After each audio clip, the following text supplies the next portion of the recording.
4장은 속죄제입니다. 속죄제. 속죄제는 이제 우리가 일반적으로 잘 아는 거죠. 속죄제는 4장부터 5장, 13장까지가 이제 이어지는 이제 속죄제입니다. 어떤 경우에 속죄제를 드리는가? 아주 이제 중점만 이야기하겠습니다. 시간이 이제 많지 않았기 때문에. 첫째는 이제 여호와의 금령을 범했을 때, 언제? 부지 중에 범했습니다. 고의적으로 범한 죄는 속죄제를 드려도 해결이 안 돼요. 부지 중에 범한 속죄제, 이제 북진에 범한 죄에 대해서 속죄제를 드립니다. 그러면 속죄제를 드리는 것은요, 이제 드리는 사람의 신분에 따라서 조금 차이가 있어요. 신분에 따라. 왜 신분에 따라서 차이가 있어요? 처음에 이야기했죠. 땅에도 구별이 있고 땅에 구별이 있기 때문에 거기서 사역한 사람에도 구별이 있어요. 그렇죠? 어제 이제 얘기했지만요, 저기 이스라엘 진 밖에는 광야예요. 이건 죽음의 땅이에요. 의미 없는 땅이에요. 이건 아무나도 가서 아무 조건 없이 살 수 있어요. 그런데 한 단계 더 성막으로 가까이 가면 이스라엘 진이 있죠? 이스라엘 진은 하나님이 택하고 부르는 사람이에요. 그 다음에 성막 주에는 이스라엘 진과 성막의 완충 역할을 하는 레인이 배치되어 있어요. 레인이 배치했죠? 그리고 성막 안에는 누가 들어가면 제사장이 들어가는데 이 성막도 구별했죠. 일반 제사장이 들어가는 곳과 대제사장이 들어가는 지성소의 구별이 있어요. 그러니까 땅에 구별이 있듯이 거기서 활동한 사람도 구별이 있어요. 그러면 활동한 사람들의 구별이 있기 때문에 이 사람들이 범한 죄에도 제사들은 차등이 있다는 사실이죠. 차등이 있어요. 대제사장이 만약 범죄를 했다면 어떤 건가? 대제사장은 온 이스라엘 백성을 대표하기 때문에 온 백성에게 영향을 미치는 거예요. 영향을 주는 거예요. 만약 개인 평민이 죄를 범했다면 이건 자기에 해당되는 거죠. 자기에 해당한가. 그러니까 이 신분에 따라서 제사 드리는 방법에 차등이 있습니다. 차등이 있어요. 이제 히브리어는 하다트라는 거 하는데 전통적으로 아니라 속죄제로 번역되어 있습니다. 그런데 이 정확한 의미는 정화제의 의미가 있어요. 왜일까? 이건 죄를 속하는 것뿐만 아니라 정화의 기능도 있기 때문에 그렇습니다. 정화의 기능도. 그러면 정화의 기능이 언제 어떤 것에 나타나는가? 이러면 이제 이게 중점만 이야기합니다. 이 속죄제를 드릴 때는요, 제사장이 범했을 때는 지성소 앞에 있는 휘장과 그다음에 분향단에도 피를 뿌리게 돼 있어요. 그럼 왜 말하냐면요, 제사장이 범하면 제사장이 일하는 그 범위가 이 성소에까지도 영향을 미치는 거죠. 성소에 관해요. 그러면 거기다 피를 뿌리면서 이 성소도 정화하는 기능을 가지고 있습니다. 그러니까 그래서 속죄제는 우리가 일반적으로 속죄제라고 번역했지만은 정화제의 기능도 있다는 사실을 우리가 보게 됩니다. 보게 되죠. 속죄제를 드린 경우는 실수로 죄를 범한 경우에 이건 이제 고의로 지는 죄가 아니라 실수로 범한 죄 또는 대속죄일에 속죄 제사를 드리는 일부로서 되는 거죠. 그래서 속죄제는요, 정화 기능이 있는 것을 우리가 거듭 우리가 생각해 봐야 합니다. 속죄를 드릴 때는요, 이 속죄 드리는 사람의 신분에 따라서 속죄제를 드리는 이 방법이 조금 달라요. 하나님은 백성의 지위 정도에 따라 그들의 죄가 오염시키는 영역이 다르다는 것을 속죄제의 규례를 통해서 보여주고 있습니다. 백성의 죄는 제한된 범죄에서 성소를 오염시키지만 속죄제의 피는 번제단에만 뿌리면 됐어요. 그러나 회중이나 장로 또는 회중 가운데 가장 거룩한 고소인 대제사장이 죄를 범하면 그 죄는 성소 안을 오염시키는 것으로 보았습니다. 그래서 속죄제의 피를 성막 안의 휘장과 향단에 뿌렸어요. 이 백성의 죄를 범하면 백성은 성막 안으로 성소와 지성소 안으로 들어갈 수 없죠? 들어갈 수 없기 때문에 그건 더럽히지 않았어요. 그런데 제사장이나 또 대제사장이 죄를 범하면 그 제사장이 활동하는 것은 성소나 지성소 안에 있기 때문에 이것까지 오염시키는 걸 봤죠. 그래서 이것도 정하게 하는 기능이 가지고 있는 것이 속죄제의 범위입니다. 그래서 그들이 활동하는 지역인 성전도 정하는 기능, 성전도 거룩하게 하는 것이 바로 속죄제의 의미 속에 포함되어 있습니다. 하나님이 계신 곳은 거룩해야죠. 그렇죠? 하나님이 계신 곳은 거룩했기 때문에 그 성전도 오염되는 것부터 정화해야 해요. 그렇죠? 죄를 송한 것뿐만 아니라 죄인이 있는 그 자리도 오염된 곳에는 하나님이 계실 수 없기 때문에 그 자리도 정화시켜야 하는 것이 속죄제의 기능입니다. 이것은 어떤 의미인가? 오늘 우리들이 성전이에요. 우리 성전. 그러니까 우리가 죄를 범하면 하나님이 계신 성전을 오염시키겠죠. 그래서 이 오염된 성전을 거룩하게 해야 하나님이 계실 수 있기 때문에 이 성전을 거룩하게 해요. 그래서 고린도전서 3장 16절 17절은 두 가지 의미를 하죠. 너희가 하나님의 성전인가 하나님의 영이 너희 안에 계신 것을 알지 못하느뇨. 그리고 17절은 성전을 더럽히지 말라. 성전을 거룩하게 하라는 거죠. 성전을 오염시키지 말라는 겁니다. 그래서 오늘 우리도 날마다 이 속죄제를 통해서 우리 자신의 죄를 속할 뿐만 아니라 우리가 우리에서 더럽혀진 이 육신과 마음도 다 정결케 하는 그 기능을 우리에게 보여주고 있습니다. 속죄제는요, 의무제라고 했죠. 누구든지 죄를 보면 반드시 속죄제를 드려야 해요. 속죄제의 속건제는 자원제가 아니고 의무제라고 했습니다. 4장 3절부터 12절까지는 누구에 대한 규례냐면 대제사장에 대한 속죄 규례를 이야기합니다. 대제사장이 죄를 보면 단지 그 자신에게만 여파가 미치는 것이 아니라 민족 전체를 죄에 연루시키게 되죠. 왜냐하면 제사장은 백성의 대표이기 때문에 제사장이 죄를 범하면 그 민족 전체에 죄가 연루되게 되는 겁니다. 기름 받은 제사장은 하나님 앞에서 언약 백성을 전체를 대표하기 때문에 대제사장이 죄를 짓게 되면 하나님께 나아갈 수 없게 되며 대제사장이 하나님께 나아갈 수 없게 되면 모든 백성이 하나님 앞에 부정한 자가 되고 하나님께 나아갈 수 없죠. 그래서 대제사장이 죄를 범한 이 속죄제를 드리는 규정은 더 엄격하게 되어 있습니다. 대제사장이 속죄 제물을 드릴 때는 반드시 숫소를 바치게 되어 있어요. 숫소는 가장 귀한 것으로 여긴다고 그랬죠? 그래서 숫소는 속죄 제물에서 가장 큰 짐승이었고 가장 귀한 것이고 가장 비싼 것이었어요. 어떻게요? 많은 짐승 중에서 암컷이 많은데 그중에 수컷은 한 마리 아니면 두 마리매요. 그래서 가장 비싼 것이고 가장 귀한 것이기 때문에 대제사장이 죄를 범해서 속죄 제사를 드린다면 숫소를 드리게 되어 있습니다. 그 대가가 얼마나 큰 것인지를 알려주는 의미가 바로 숫소를 드는 겁니다. 이런 숫소 한 가지 피는 그 피를 찍어서 성소의 휘장에 7번 뿌리고 휘장 앞과 휘장단 뿔에 바르고 나머지는 번제단 밑에서 쏟아했습니다. 이는 대제사장의 죄가 성소의 내부를 오염시킨다는 것을 의미하는 겁니다. 그렇죠? 지금 어디에다 뿌려놨어요?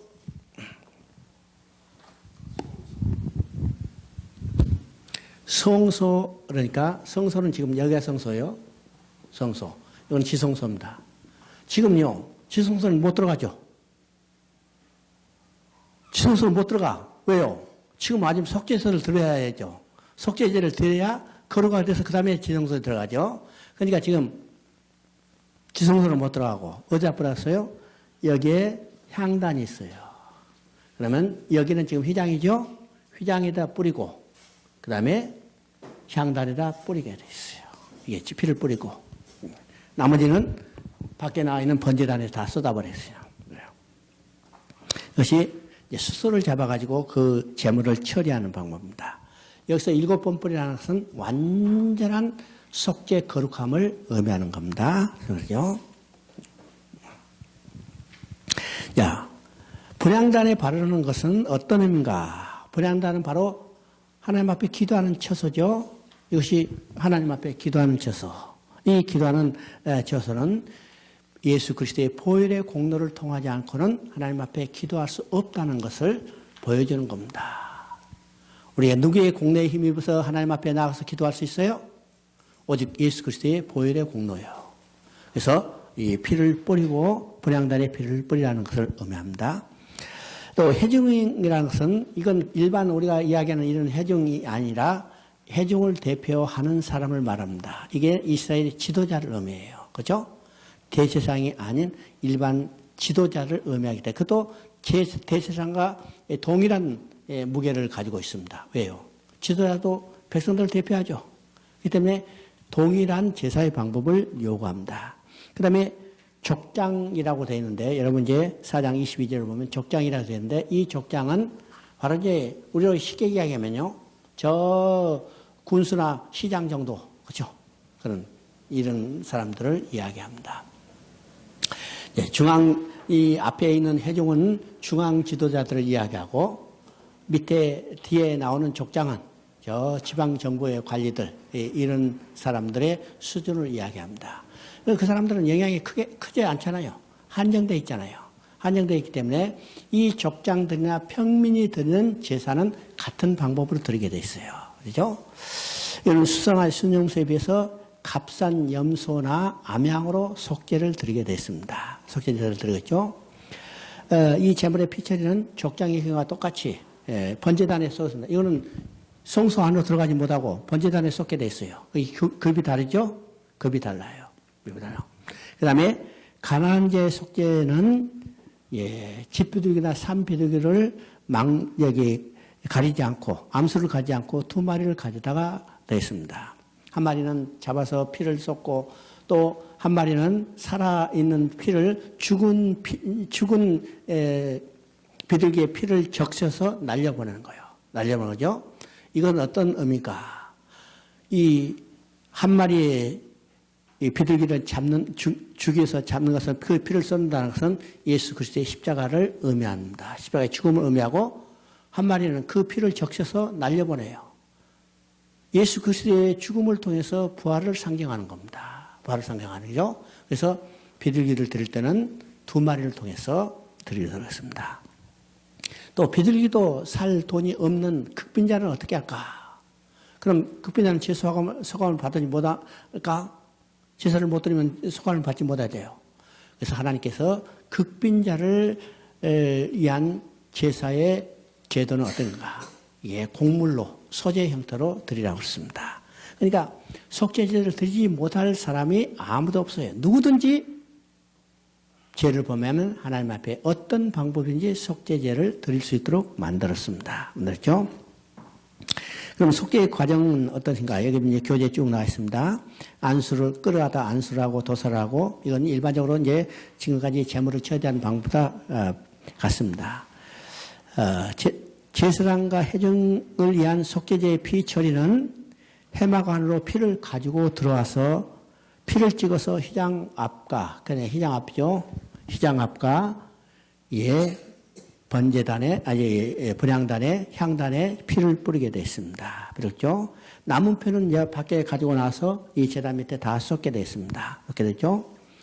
또 족장과 평민을 위한 제사는 번제단에, 휘장 안으로 들어간 게 아니라, 여기 성소 안으로 들어간 게 아니라 번제단에 다 피를 번제단에 뿌리에 피를 바르고 나머지는 다 이 번제단 밑에 쏟게 되어 있어요. 예, 급이 다르죠? 급이. 그 다음에 기름을 제거하고 기름을 콩팥과 간의 거풀에 붙은 기름을 떼내서 그 기름을 다 태워드립니다. 태워드리죠. 그 다음에 남은 고기는 어떻게 처리하는가? 이 남은 고기 처리 방법이 이제 다릅니다. 남은요. 제사장과 회중의 제사를 드릴 때는 그 남은 고기는 그것을 가지고 와서 영문 밖으로 나가서 그것을 다 불사로 태워드려요. 다시 이야기합니다. 영문, 진 밖으로 나가서 회중과, 그러니까 대제사장과 회중, 그러니까 백성의 우두머리가 드린 속죄제는 지금 피는 가지고 가서 여기 휘장 앞과 향단에 뿌리고 남은 피는 번제단에 썼죠? 그리고 남은 제사 드렸던 간 거풀과 여기 기름과 콩팥과 간 거풀의 기름은 태워서 드리고 남은 고기는 가지고 와서 진 밖에서 다 태워드린 겁니다. 진호죠? 이 제사 제물은 하나님 앞에 다 태워드리는 거예요. 간 거풀과 짐수도 태워드리고 밖에 나가서 가죽도 태워드리고 여기 다른 제물도 다 태워드려요. 속죄제사 제물의 나머지 부분을 모두 진 밖으로 나가 불사르고 하신 것은 인류를 위한 속죄 제물로 오실 예수 그리스도 장차 예루살렘 성 밖에서 죽임을 당하실 것을 예표하게 하는 것입니다. 예수님은 어디서 십자가에 못 박혔어요? 예루살렘 성 밖으로 나가서 갈보리 산에서 십자가에 못 박히셨죠? 이것을 바로 예표하는 거예요. 그래서 히브리서는 뭐는가? 그가 우리의 모든 능욕을 짓고 영문 밖으로 나갔으니 우리도 영문 밖으로 나가자고 그럽니다. 우리는요, 죄를 짊어지고 다시 영문 안으로 들어가서는 안 돼요. 우리 예루살렘 성 안은 옛사람이 살았던 죄 지은 사람이 살았던데 이 죄를 다 짊어지고 예수님이 밖으로 나가서 십자가에 못 박혀서 제물로 드려졌죠? 그러면 우리 예수 믿는 자도 이제는 밖으로 나가야 합니다. 옛사람의 털을 벗어버리고 영문 밖으로 나가서 누구를 닮아서? 그리스도를 닮아서 영문 밖으로 나가야 해요. 그렇죠? 옛사람의 털을 벗어나야 합니다. 이 세상과 세상에 있는 것들을 사랑하는 자, 그래서 그것을 결코 떠날 수 없는 자들은 결코 그리스도의 피의 대속의 은혜를 입을 수가 없습니다. 세상적인 가치관에 속하여 이 세상에 묶여 사는 자들은 진정으로 하나님께 속한 자가 될 수 없습니다. 그리고 이제 이것이 대제사장과 백성의 우두머리인 회중이 드리는 제사의 방법이에요. 그러면 족장과 이건 평민은 어떤 건가? 족장과 평민은 피를 가지고 어떻게 해요? 번제단에 이제 번제단에 네 뿔이 있는데 네 뿔에 피를 바르고 그 피는 다 번제단에 쏟으라고 했죠? 그럼 그 나머지 기름과 콩팥과 간은 똑같이 태워드리지만은 나머지 고기는 어떻게 한가?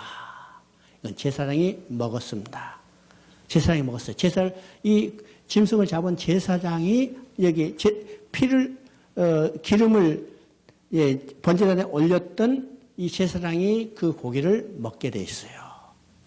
그러면 제사장이 먹기 참 좋겠다. 참 좋겠다. 이건 좋은 것이 아니가. 짐승의 고기는 뭘 상징해요? 죄인을 상징하죠. 죄인을 상징해요. 이 죄인을 상징하는 고기를 누가 먹었냐면 제사장이 먹었어요. 제사장이 먹었다는 것은 뭐예요? 제사장이 이 제사 드리는 사람의 죄를 친히 자기가 담당했다는 것을 의미합니다. 담당했어요. 그래서 우리를 죄를 삼키시고 십자가에 죽으신 예수 그리스도를 예표합니다. 이로써 그분은 우리의 죄를 태우셨고 또한 이 땅의 죄를 우리 안에서 삼키고 우리 안에서 보혈에 휘하 성령의 불로 태워야 할 제사의 중보적 사명을 맡은 오늘날 우리의 성도들도 예표하는 겁니다. 제사장이 백성의 죄를 대신 고기를 먹음으로 백성의 죄를 대신 받은 중보자 역할을 했듯이 오늘 우리에게도 똑같은 다른 사람의 죄를 담당하는 중보자의 역할을 담당하도록 우리에게 요구하는 겁니다. 요구하는 거죠. 그러면 우리가 이 땅에 사는 그리스도의 삶이 어떤 삶에 대해요?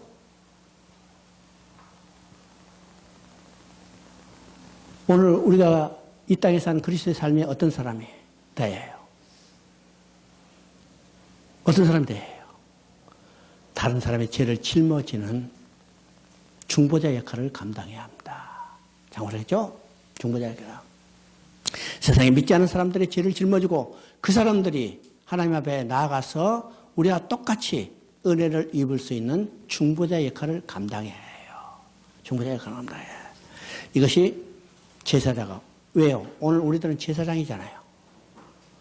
지금 제사장이 백성이 되는 재물을 그가 먹었다는 것은 재물은 뭐예요? 바로 죄인이요.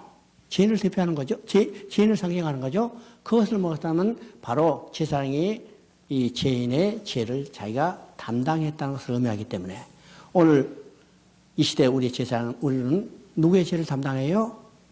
믿지 않은 사람의 죄를 담당하고 그 사람들을 하나님 앞에 나아가게 하는 중보자 역할을 감당해야 합니다. 중보자 역할을 감당해.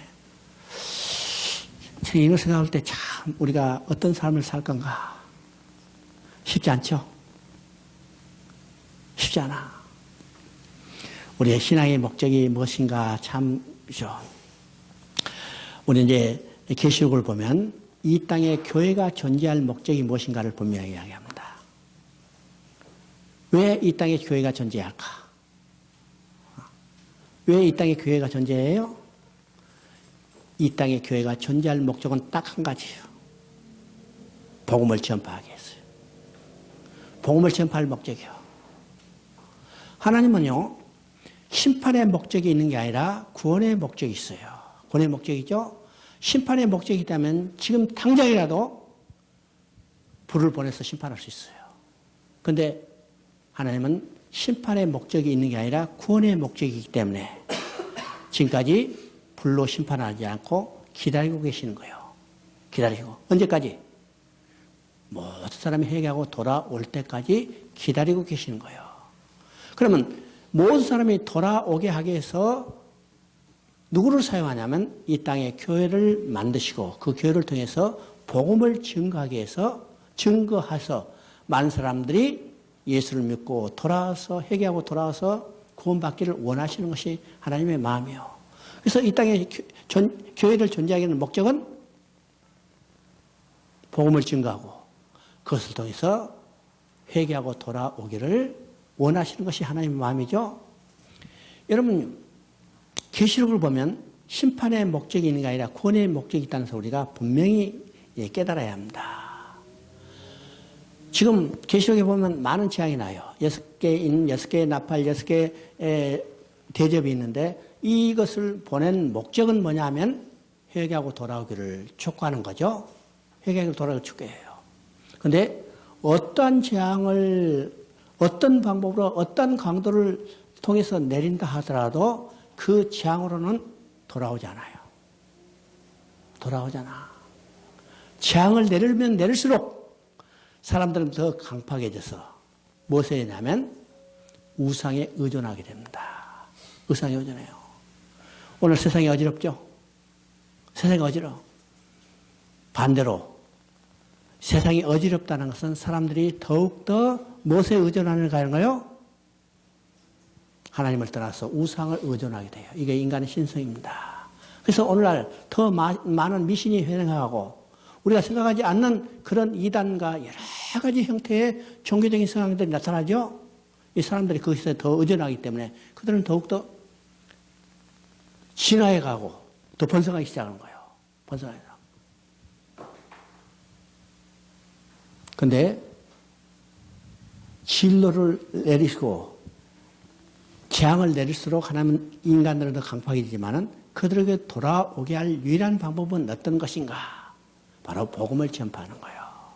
그래서 우리 여러분이 계시록을 보면 7개 인이 나와요. 6장부터 인이 나오죠. 그 다음에 7장에는 인 가운데 구원받을 자 있다는 것을 계시해줘요. 그죠? 그 수가 몇냐면 14만 4천이고 하늘에 셀 수 없는 자가 서 있는데 그리고 8장 9장에는 7 나팔을 통해서 재앙이 어떻게 진행될 것을 이야기하는데 거기에 중요한 말이 나옵니다. 그 무서운 재앙 가운데도 그들이 회개하지 않더라. 회개하지 않더라. 그게 9장의 마지막 결론입니다. 9장 21절에 회개하지 않더라. 그러면 회개하고 돌아올 유일한 방법은 뭐냐? 재앙이 아니라 복음을 증거하는 거예요.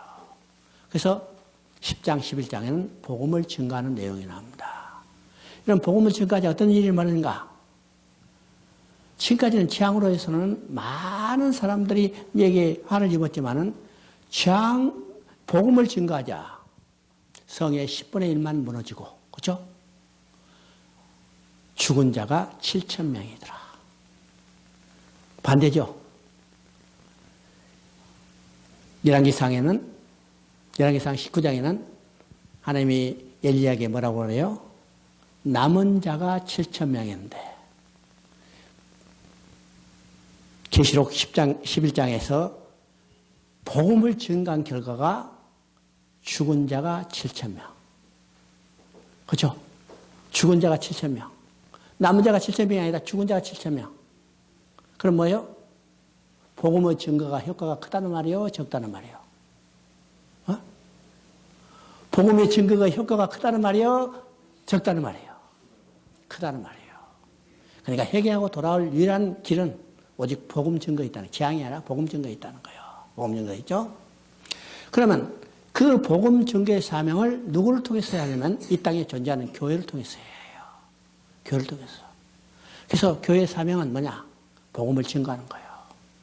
복음을 증거하고 복음을 증거를 통해서 믿지 않는 자를 회개하고 돌아와서 구원받게 하는 것이 하나님이 이 땅에 교회가 존재하는 목적으로 두시는 거죠. 뭐냐면. 그래서 오늘 우리도 제사장의 역할이에요. 다른 사람의 죄를 우리가 담당하고 그를 하나님 앞에 나아가도록 하는 것이 오늘 우리 이 땅에 존재하는 살아있는 이 목적이죠. 목적. 그 다음에 이제 5장에 하면 이제 속건제입니다. 이제 속건제하고 속죄제는 어떠다 하면요, 헷갈릴 수도 있어요. 헷갈릴 수 있는데 이게 조금 차이가 있다는 사실을 우리가 보게 됩니다. 보게 돼요. 그럼 속건제는 어떤 제사인가?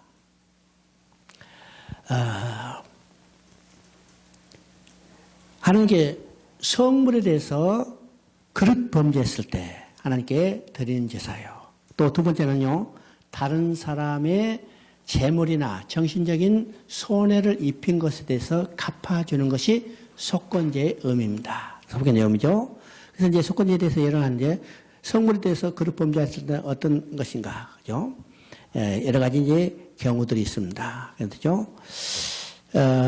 성물에 대해서 또 부주의함으로 성물에 범한 죄도 이제 여러 가지 그릇 범과거든 또 부주 중에 이것이 이제 명확하게 어떤 것이 범과하고 어떤 것이 부주 중에 범죄인가 이건 이제 정확히 나타나지 않아요. 오늘 이제 학자들이 여러 가지로 해석하지만은 그때 이 내기가 써졌을 때 이 어떤 것이 범과한 것이고 어떤 게 부주 중에 범죄인가, 부주 중에 잘못한 것인가, 성물에 대한 죄를 범했는가, 이건 명확하지는 않아요. 하여튼 이거는요, 잘못해서, 그죠? 한마디로 잘못해서 하나님의 성물에 대해서 잘못을 저질렀다면 그때 제사를 드리는 것이 속건제입니다. 속건제. 또 나머지는 이제 명하죠. 다른 사람에게 개인적인 속건제는 다른 사람의 손해를 입혀서 이건 재물의 손해를 입혔거나 정신적인 손해를 입혔을 때 그것에 대해서 갚아주는 의미가 속건제입니다. 그래서 속건제의 의미는요, 한마디로 배상의 의미가 있다. 그죠? 배상의 의미가 있다. 이 제사가 속건제라고 생각하면 우리는 이제 쉽게 이해할 수 있습니다. 그죠? 이 신약에서는 속건제에 대해서 한 번도 언급이 없어요. 그러나 구약에서 이제 속건제가 나오는데 그 속건제는 이사야 53장 10절이라고 했습니다. 이사야 53장 10절. 그가 우리를 위한 속건제물로 드렸으니. 그러면 예수님이 우리를 위한 속건제물로 드리는 것은 어떤 의미가? 아담이 범죄함으로 하나님의 이름이 모독받고 하나님의 영광이 훼손됐어요. 이런 모독받은 하나님의 이름과 영광을 누가 어떻게 회복할 것인가? 이게 바로 예수님께서 십자가에 못 박혀 죽으심으로 하나님의 모독받은 이름과 하나님의 영광을 회복해 주는 것이 바로 예수님이 속건제물로 드려진 것을 의미합니다. 무슨 의미죠? 또 개인에 대해서 보상은 여러 가지가 있죠. 여러분 뒤에 보면 이웃의 맡긴 물건을 속이는 경우에 또는 전당물을 속이는 거에 남의 물건에 욕심이 생겨 도둑질하고 피해 당사자 앞에서 그를 속이는 경우, 남의 물건을 강제로 착취하는 경우, 남이 잃어버린 물건을 죽고도 적극적으로 주인을 찾아주려고 하지 않거나 자신의 것으로 만들어버리고 버리고 그 사실을 부인하는 경우, 그러니까 다른 사람의 재산에 손해를 입히는 경우에는 그것에 재산에 대해서 갚아줘야 해요. 그럼 일반적으로 기준이 뭐냐면 그 재물에 대해서 재물의 값을 갚아주고 거기다가 5분의 1을 더 보태서 갚아주는 거예요. 근데 출애굽기에는 이것이 조금 더 이제 과중하죠. 어떤 사람이 소를 훔쳤으면 소를 4마리를 더 갚아줘야 해요. 4배나 더 갚아주죠. 또 어떤 경우에는 5배가 있어요. 5배가 있죠. 근데 이제 여기 4개에 나오는 것은 그것보다 조금 더 약화되는데, 그 변상의 의미가 약화되는데, 이 변상의 의미가 왜 또 약화되는가 하는 것에 대해서 이제 학자들이 많은 의견이 있어요. 변상하지 못하는 그 죄를 다 속죄하지 함이 없도록 하기 위해서 하나님이 조금 변상의 그 강도를 좀 줄여줬다. 이렇게 한 이야기도 있고, 하여튼 변상의 의미가 있습니다. 우리 이제 신약에 속건제가 나오지 않지만은 속건제의 의미가 나오는 것이 있어요. 속건제의 의미가 나오는 것이 어딘가? 누가복음 19장 10절에, 누가복음 19장에 삭개오의 이야기입니다. 삭개오의 이야기. 삭개오가 예수님을 만났어요. 삭개오가 예수님을 만나고 삭개오가 하는 말이 어떤 것인가? 내가 재산을 팔아서 반을 팔아서 가난한 사람에 나눠주고 내가 누 것을 사기해서 빼앗은 것 있다면 4배나 갚겠나이다. 그죠? 네 것을 사기해서 빼앗은 거 있으면 이거 지금 바로 사기 여기 지금 속건제에 해당되는 거죠. 남의 재산을 손에 입힌 거죠. 4배나 갚겠나이다. 이건 출애굽기에 나오는 소를 4마리를 갚아주는 그런 근거에 있어 4배나 갚겠나이다. 그러면 삭개오는 근본적으로 이 말을 통해서 자기가 다른 사람 그 재산을 훔친 도둑놈이라는 것을 인정하는 겁니다. 뿐만 아니라 4배나 갚겠나이다. 속건제를 드리겠다는 거예요. 그래서 이 속건제를 드림으로 하나님의 죄사함을 은혜를 잊겠다는 겁니다. 그런데 삭개오는 이미 예수님을 만났죠. 은혜를 입은 자예요. 은혜를 입은 자. 바로 이 속건제의 의미가 어떤 것인가를 우리가 생각합니다. 예수님이 우리에 대한 속건제함을 드렸어요. 아담으로 인한 범죄에서 모독받는 하나님 이름과 하나님의 영광이 회복되는 거죠. 어제도 얘기했지만은 요한복음은 바로 하나님의 영광을 회복하는 속건제함으로 드려지는 예수님에 대해서 이야기를 하고 있습니다. 12장 12절 27절 28절에 예수님이 이 일을 해야 이때나이다. 십자가에 죽으실 일이 있어 지금 왔어요. 그 일을 통해서 뭐가 되냐면 하나님의 영광이 회복되는 거죠. 가룟 유다가 예수님을 팔았어요. 이제는 하나님 내가 영광 받을 때가 됐다고 그랬어요. 예수님이 십자가에 죽으실 때가 됐다는 거죠. 예수님이 죽으심을 통해서 하나님은 자기 백성을 찾게 되고 하나님은 자기 백성을 찾게 되므로 아담으로 인하여 범죄로 인하여 모독받은 하나님의 이름과 영광이 회복되는 것을 이야기합니다. 이야기죠. 이 속건제의 의미는 바로 하나님이 구원 계획을 세우신 하나님의 마음이 무엇인가를 그대로 드러내는 제사인 것을 우리가 보게 되죠. 이제 이사야 48장 11절에 이야기했처럼 구원 계획을 이루신 하나님의 마음은 나를 위하여 내 이름을 누구에게 모독받았으면 내 영광을 누구에게 찬탈당하리요. 하나님의 모독받은 이름과 하나님의 훼손된 영광을 회복하기 위해서 하나님은 구원 계획을 이루시는데 그 구원 계획은 누구를 통해서 이루시는가? 예수님이 십자가에서 속건제물로 드려짐으로 통해서 그것이 이루어지는 것을 이야기하죠. 이것이 에스겔서에서 그대로 나타납니다. 하나님의 백성이 하나님을 떠나서 우상을 숭배하고 죄악을 행하여 그래서 하나님의 징계로 그들은 포로로 끌려가죠. 포로로 끌려가면 누구의 이름이 모독받았어요? 하나님 백성이 이방의 침략을 받고 포로로 끌려가는 것은 하나님의 이름이 모독과 하나님의 영광이 훼손됐어요. 하나님은 자신의 이름과 영광을 해서 포로로 끌려간 그 백성을 돌아오게 하는 겁니다. 돌아오게 해요. 그 돌아오게 할 때 누구를 통해서 돌아오는가? 다윗에게 한 왕이 태어났어. 그죠? 다윗에게 한 왕이 태어나는 것은 누구냐면 다윗의 후손 가운데 여자의 후손이 태어나고 그를 통해서 하나님은 하나님을 떠난 인간을 돌아오게 하겠다는 하나님의 구원 계획이 그게 나타나 있습니다.